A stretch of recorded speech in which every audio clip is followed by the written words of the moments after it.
আসসালামু আলাইকুম, সবাই কেমন আছেন? তো আমি আজকে রান্না করছি বেলে মাছ সরিষা বাটা দিয়ে।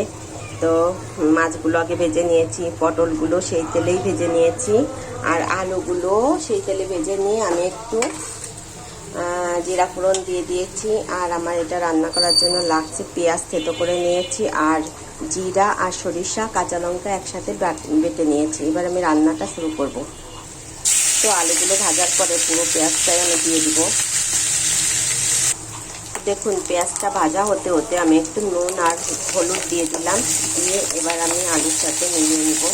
তো দেখুন, আমি একটু নাড়াচাড়া করে নিয়ে পটলগুলো দিয়ে দিলাম। এবার আমার মনে হচ্ছে মশলাটা পুরোটা লাগবে না, তো আমি দিয়ে দিলাম 1 চামচ, আরও 1 চামচ মতো দিয়ে দিব। যেহেতু এটা সরিষা তাই বেশি ভাজা যাবে না, জাস্ট শুধুমাত্র মিলিয়ে নিব, নিয়ে এবার আমি পানি দিয়ে দেবো। তো পুরো ভিডিও দেখাতে গেলে আসলে বড় হয়ে যায় ভিডিওটা, তো আমি পানিটা দিয়ে দিলাম। এবার একটু ফুটে উঠলে আমি মাছগুলো দিয়ে দিব। মাছগুলো সব দিয়ে দিলাম। বেলে মাছে মানে একদম অল্প জাল লাগে, আপনারা জানেন সবাই। এই যে আমার বেলে মাছ রেডি। ধন্যবাদ।